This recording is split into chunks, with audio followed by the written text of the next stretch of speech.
Diz assim, a palavra também está projetada, o texto diz assim: e de fato é grande fonte de lucro a piedade com contentamento, porque nada trouxe para este mundo e nada podemos levar daqui. Tendo, porém, alimento e vestuário, estaremos com isso contentes. Amém? Vamos ler mais uma vez, do 6. Eu vou ler, vamos ler todos juntos. E, de fato, é grande fonte de lucro a piedade com contentamento, porque nada trouxe para este mundo e nada podemos daqui levar. Pode passar. Tendo, porém, alimento e vestuário, estaremos com isso contentes. Amém. Graças a Deus. Fechar os nossos olhos, orar ao Senhor nessa hora, pedir ao Senhor, assim como o louvor que nós cantamos, que o Senhor venha, o Espírito dele venha como fogo sobre a nossa vida, possa estar nos revelando a vontade dele para a nossa vida. Graças a Deus. Nós te glorificamos, ó Deus, te bendizemos pelo período de louvor que nós passamos na tua presença, Graças porque a Deus. o Senhor habita no meio dos louvores do seu povo. Ó Deus, nós te pedimos que também, através da tua palavra, venha o Senhor a falar ao nosso coração, tira da nossa mente, do nosso coração, toda resistência, para que a tua palavra possa fazer aquilo que apraz ao Senhor. Sim, meu. Nós te pedimos assim em nome de Jesus. Amém. Amém. Podemos assentar. Meus irmãos, a compreensão da palavra, o tema dessa noite é o contentamento cristão. É um tema que já foi abordado e que, com o tempo, nós vamos lendo a palavra e vamos encontrando mais textos e mais que vão corroborando com a ideia daquilo que Jesus tem para nós, que é diferente do que o reino deste mundo tem para nós. É uma ideia, muitas vezes, oposta àquilo que o mundo oferece. O reino deste mundo, como a Bíblia fala, o mundo jaz no maligno. Então, existe o reino desse mundo que é governado assim pelo mal, né? E existe o reino de Deus.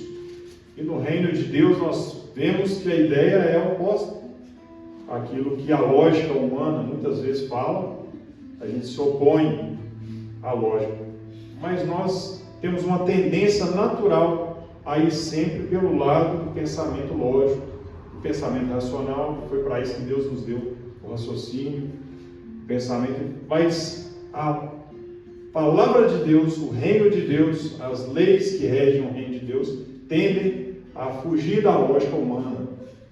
Nós vemos isso muito claramente quando se trata desse tema, que é o contentamento. Por quê? O que a Bíblia vai falar? Uma coisa totalmente diferente do mundo. Fala que o contentamento, pode voltar lá no 6, Gustavo, por favor?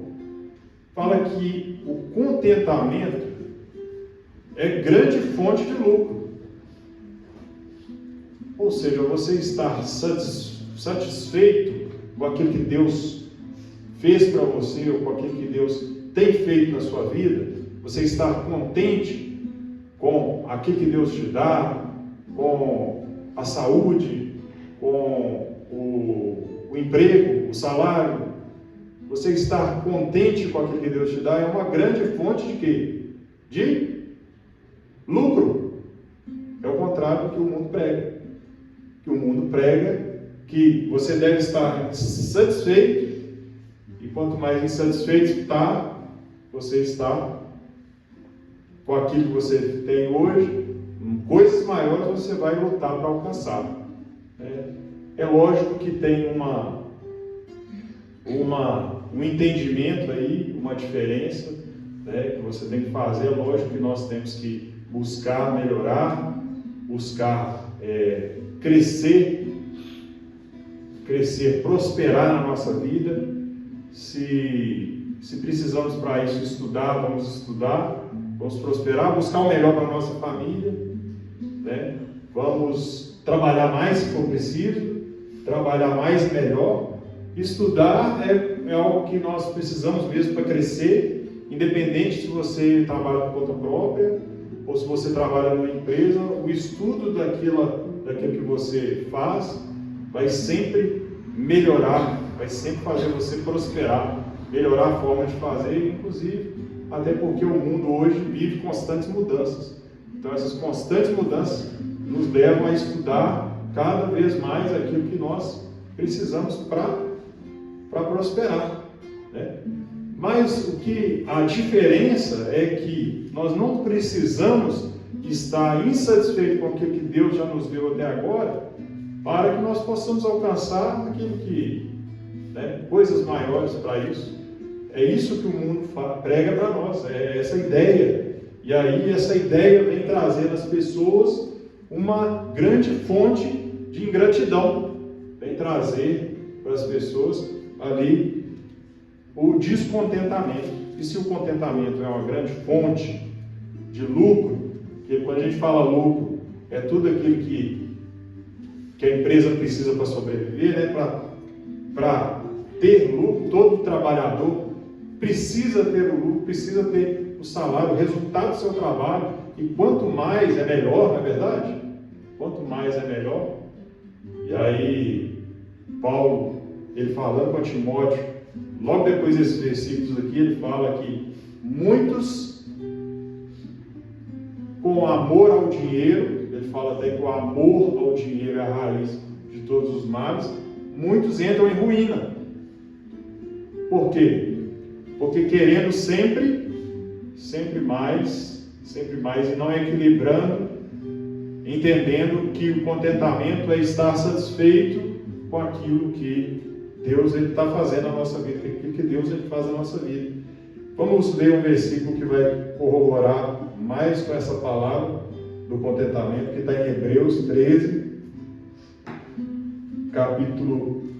Hebreus 13, versículos 5 e 6, diz assim, Hebreus 13,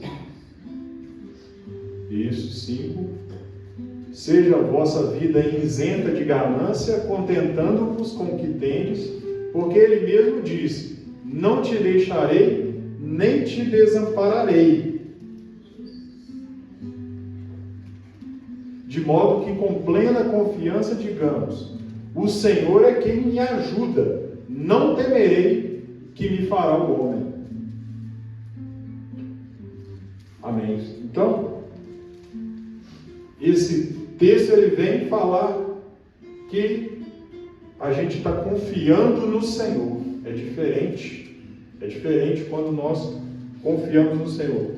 Quando nós confiamos no Senhor, nós sabemos que aquilo que Ele tem feito é o melhor para nós. Então, é a confiança no Senhor, que inclusive foi o tema da palavra que a irmã trouxe no último sábado. A irmã Carmen pregou no último sábado. E aí, vai falar de um exemplo para nós, que é o maior exemplo, podemos dizer assim, que é o maior exemplo de descontentamento que tem na Bíblia, que é o próprio povo de Israel.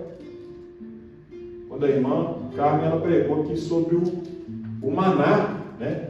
O povo de Israel era o povo que recebia de Deus ali tudo naquela passagem pelo deserto. Mas o que nós observamos é que nossa vida, nós temos expectativas.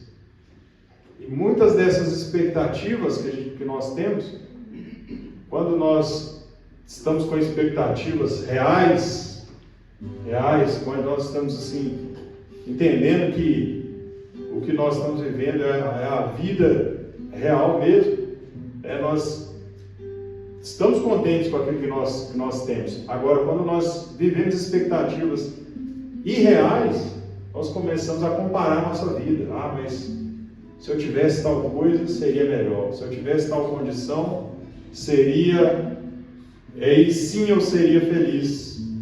Então são expectativas irreais. Aquele povo de Israel, quando saiu do Egito, ele tinha quais expectativas? Que Deus ia simplesmente transportar eles da terra onde eles eram escravos, direto para onde? Para a terra que mana leite e mel. né? Essa era a expectativa dele. E como é que eles iam, como é que eles imaginavam esse caminho? Um caminho tranquilo, um caminho sem problemas, um caminho rápido, inclusive, que eles iam flutuando e Deus ia fazendo tudo por eles ali, como na verdade Deus fez, mas eles não enxergavam isso porque eles tinham expectativas irreais. Eles achavam que eles não iam ter problemas no caminho, eles achavam que seria um caminho ali rápido, mas para a própria justiça de Deus acontecer ali na vida das pessoas, é preciso que aconteça coisas boas, coisas ruins vão acontecer também. Jesus deixou claro que no mundo a gente teria o quê? As aflições. Ele não nos livraria das aflições, por quê? Porque senão Deus seria injusto.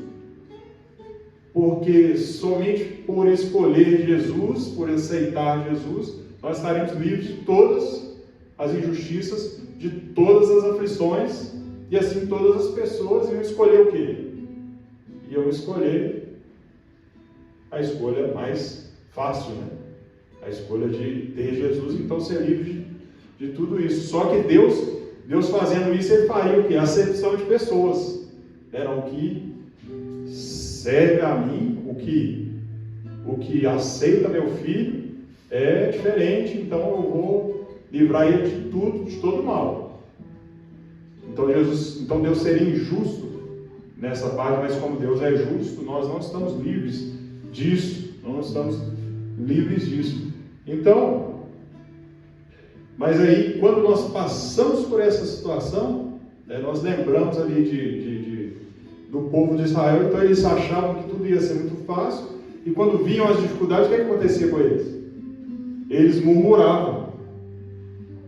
Então crescia dentro do coração deles um descontentamento, porque eles não confiavam. Observa que toda vez que faltou água, faltou comida, eles começaram a desconfiar de Deus, achando que Deus não ia sustentar eles, que Deus ia deixar eles morrer, não é?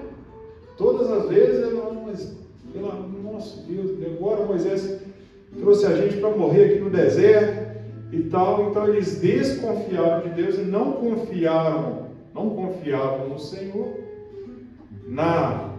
naquilo que Deus iria fazer, porque Ele resgatou eles com mão forte do Egito, com todos os sinais que eles viram, maravilhas que não poderiam ser feitas por homem, e que agora Deus faria tudo por eles. Então Deus fazia a água brotar da rocha, Deus fazia com que aquele povo do deserto, as roupas não se acabaram, o pão não faltou, a carne também não faltou, mas eles nunca estavam aqui contentes, não é verdade? Eles nunca estiveram satisfeitos, mesmo vendo os sinais de Deus. Inclusive, o exemplo que a irmã deu, da última palavra, foi sobre o maná. Nós vamos ler lá em Êxodo 16, versículo 16. O que aconteceu? Deus, Ele deu uma orientação que era para colher o maná. Todos os dias uma porção. Para que aquela porção fosse aqui o alimento durante aquele dia, né? E aí o que foi a orientação? Que eles não pegassem a mais, ou que na verdade a orientação era que eles não guardassem. Por que esse negócio de não guardar o maná?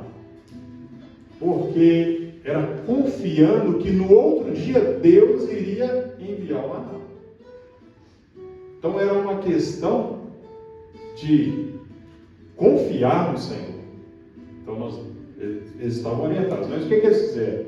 A palavra diz assim: isso é o que o Senhor ordenou. Colhei dele cada um conforme o que pode comer, um gomer era a medida de uma certa medida, né, do maná, para cada cabeça, segundo o número de pessoas. Cada um tomará para os que se acharem na sua tenda. Pode passar. Próximo versículo 17. Pode passar. Assim o fizeram os filhos de Israel e colheram uns mais, outros menos.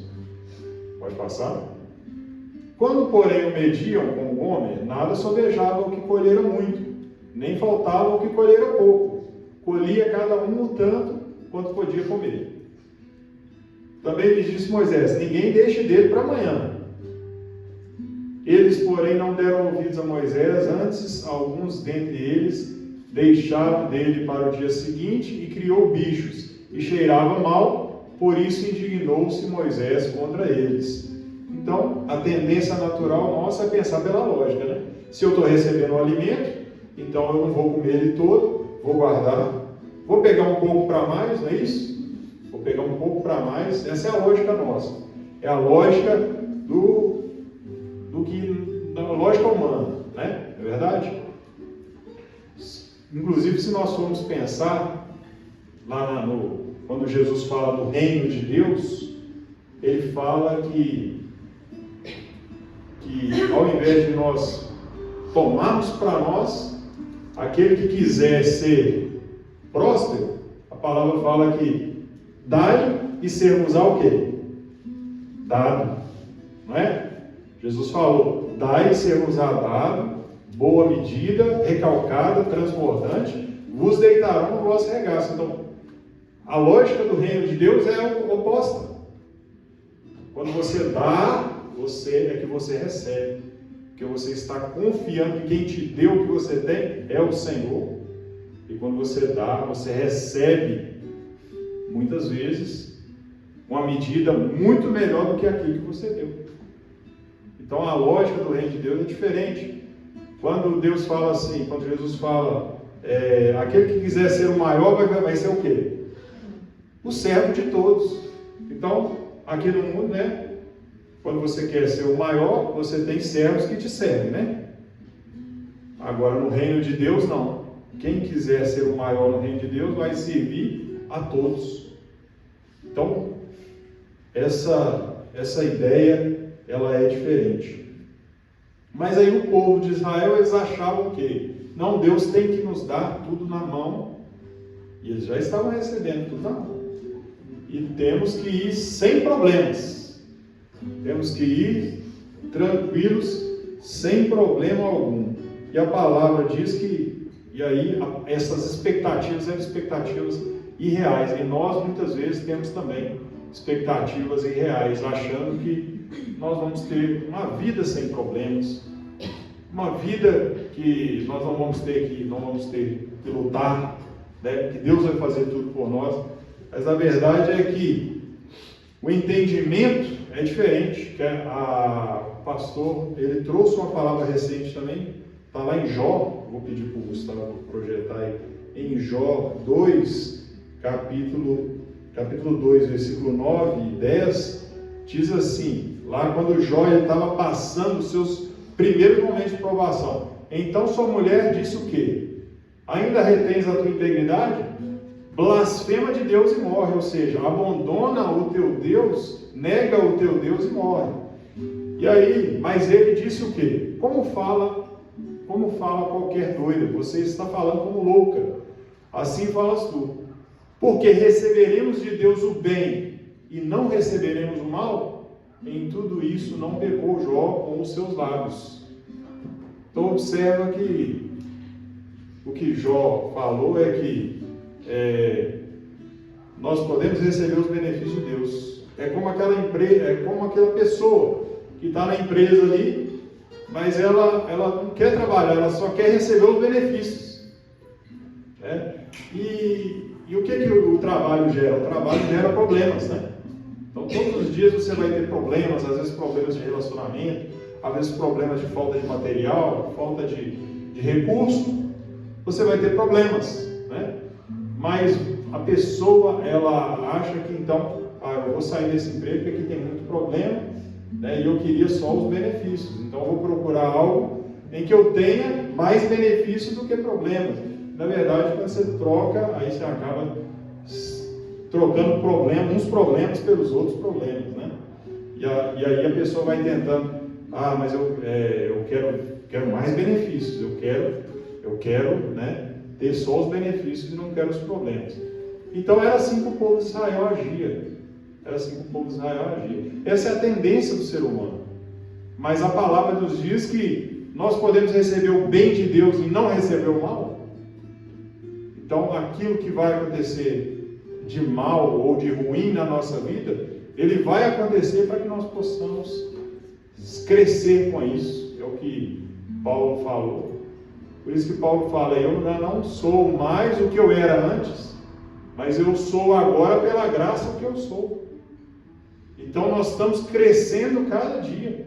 Nessas situações nós vamos aprendendo e crescendo, né? Então, o contentamento está em entender essa expectativa real, essa é a vida real, é a vida que nós temos. E aí, o que o povo de Israel, qual foi o pecado maior do povo de Israel? Muitas vezes nós ouvimos pregações falando que o povo murmurou muito, não é verdade? Reclamou muito, não é? E é verdade, foi um pecado de murmuração. Mas quando nós olhamos para Jó também não reclamou? Jó também reclamou e a palavra fala que em tudo isso não pecou Jó com os seus lábios. Não é verdade? Então o maior pecado, na verdade, de Israel, ali no deserto, de Israel também, depois que foi para a terra prometida, foi não confiar no Senhor. E não confiar no Senhor é não ter o quê? A fé. Então o pecado é não confiar, é não ter fé no Senhor. Porque a palavra diz que os sinais seguiriam a quem? A quem cresce. Então na nossa vida nós vamos ver os sinais de Deus, nós vamos ver a operação de Deus, mas se nós crermos, não é verdade? E aí é o contrário de não confiar. A fé, como a irmã pregou, é confiar no Senhor. Olha lá em Marcos, pode projetar, fazendo favor? Marcos 16, diz assim, e esses sinais acompanharão aos que crerem, e em meu nome expulsarão demônios, falarão em novas línguas. E a conclusão dessa palavra é que nós buscamos trazer para os irmãos, né, uma palavra sobre contentamento. Não tem exatamente nessas palavras, assim, a palavra contentamento não está escrita na Bíblia, mas nós vemos pelos textos que é a vontade de Deus para nós, é que nós estejamos contentes com aquilo que nós temos. E tem um livro, né, que eu baseei também essa palavra, chama O Segredo do Contentamento, e baseei também essa palavra nas mensagens que nós ouvimos aqui, que as irmãs pregam, que o pastor prega, que os obreiros pregam. E cada dia, cada culto, por mais simples que seja a palavra, é um alimento para a nossa vida. É algo novo para a nossa mente, para a nossa mentalidade, porque a palavra de Deus ela vai contra muitas coisas que nós ouvimos aí fora. Por isso nós devemos sempre nos alimentar dela. Porque o mundo está nos bombardeando sempre com pensamentos contrários, sempre com ideias contrárias àquilo que o reino de Deus tem para nós. Então nós temos que alimentar a nossa vida mais com palavras do reino de Deus.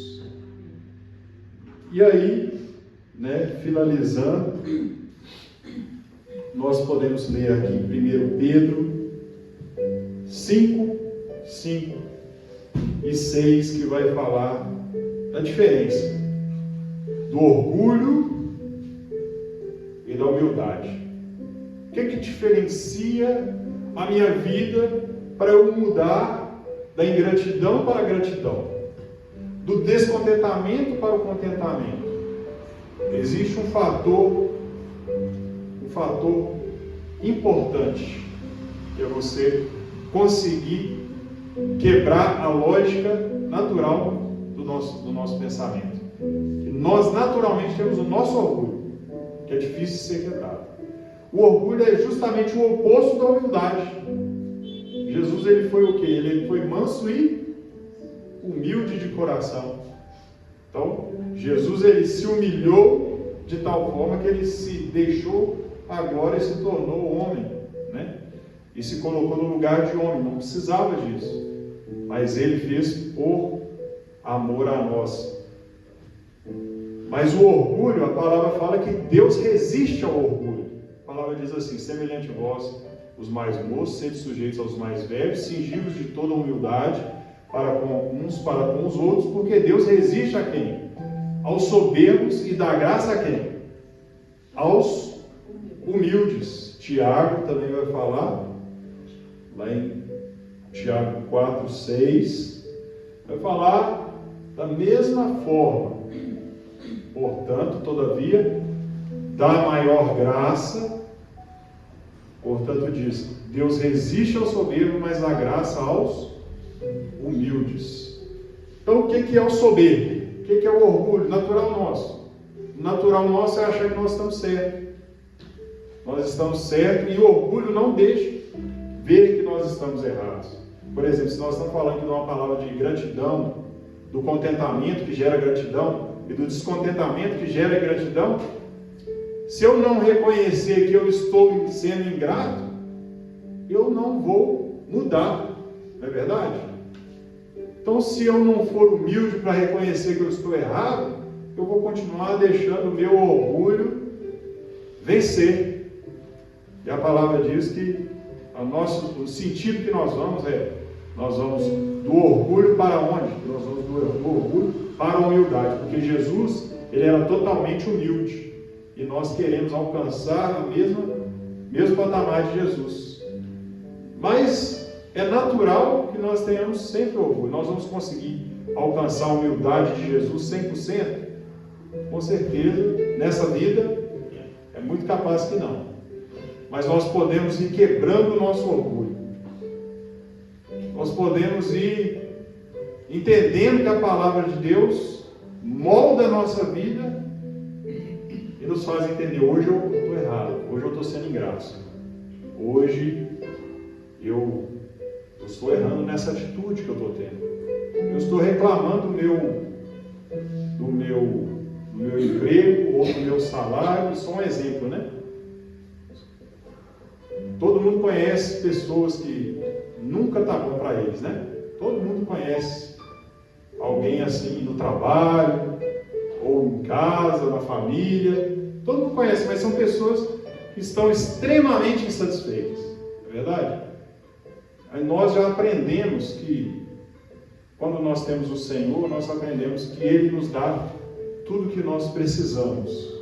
Então nós já aprendemos a contentar com o que temos, mas muitas vezes nós nos encontramos também igual o povo de Israel, não vendo o sinal que Deus está fazendo ali em prol da nossa vida. E isso que faz a gente não enxergar é o orgulho. É o orgulho. Mas quando nós quebramos nosso orgulho e falamos: Senhor, eu quero ser mais grato. Então esse é o convite que nessa palavra dessa noite eu quero fazer para cada um, né? Para cada um de nós, para mim principalmente, que estou trazendo essa palavra. Nós vamos tentar sair do orgulho que nós temos naturalmente, para nós nos tornarmos mais humildes. E aí, quando nós nos tornamos mais humildes, o que vai gerar na nossa vida? Vai gerar o que mais Deus agrada, que é o arrependimento. Porque se uma pessoa orgulhosa, ela está sempre certa, ela vai se arrepender de alguma coisa? Pessoa orgulhosa, ela não se arrepende. Ela sempre está certa. Mas a pessoa humilde, ela entende. Olha, até hoje eu estava errando. Agora eu quero melhorar. Pode ser que eu repita erros, como a gente tem essa tendência de repetir os nossos erros. Pode ser que amanhã eu volte a cair no mesmo orgulho que eu tenho hoje. Mas se nós formos humildes hoje diante do Senhor, nós vamos entender que Ele está fazendo o melhor para nós. Ele está fazendo o melhor na nossa vida, Ele está fazendo o melhor na nossa família, Ele está fazendo o melhor na nossa vida profissional. O Senhor está operando e nós queremos ver isso, Senhor, nós queremos enxergar o que o Senhor está fazendo. O Senhor está operando aqui na nossa igreja. E aí nós vamos finalizar com Filipenses, Paulo dizendo aos Filipenses 4, versículo 11 ao 13, diz assim a palavra do Senhor: não digo isso por causa de necessidade, porque eu já aprendi ao quê? A contentar-me com as circunstâncias em que me encontro. Inclusive, Paulo, quando escreveu essa carta, ele estava preso. Pode passar. Sei passar falta, sei também ter abundância, em toda matéria e em toda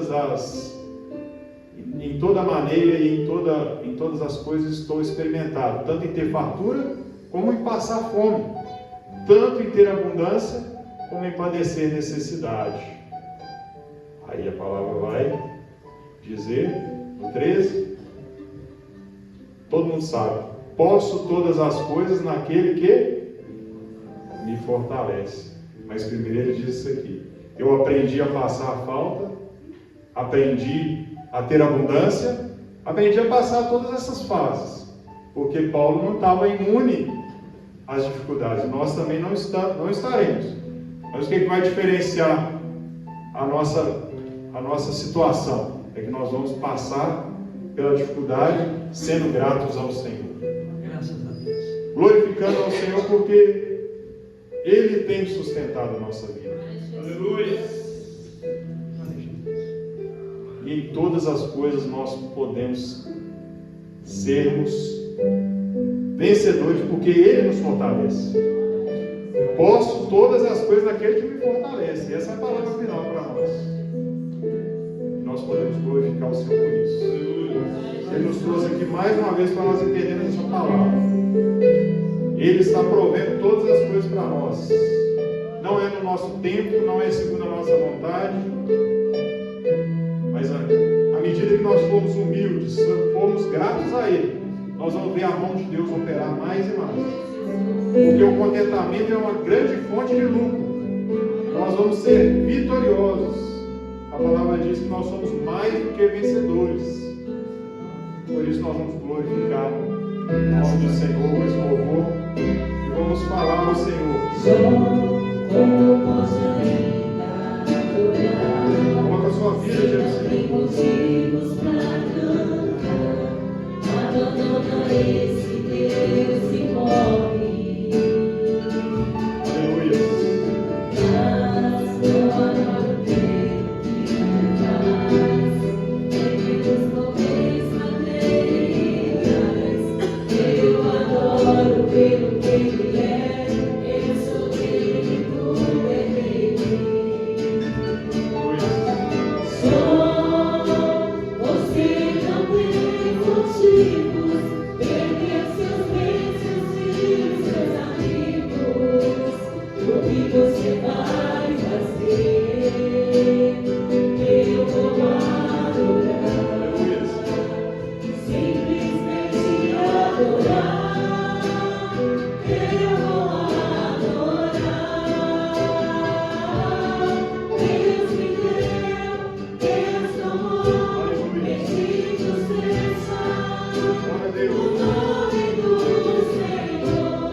Bendito seja Aleluia. o nome do Senhor.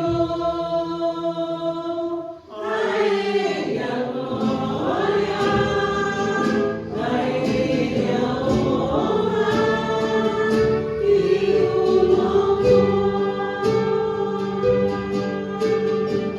Aleluia, Senhor. Glória a Deus. Bendito seja o nome do Senhor. Glória a Jesus. Graças a Deus. Bendito seja o nome do Senhor. Aleluia. Convido os irmãos a estarem de pé, que se puderem. Vamos orar ao Senhor para entregar o nosso culto, nossa adoração no altar do Senhor.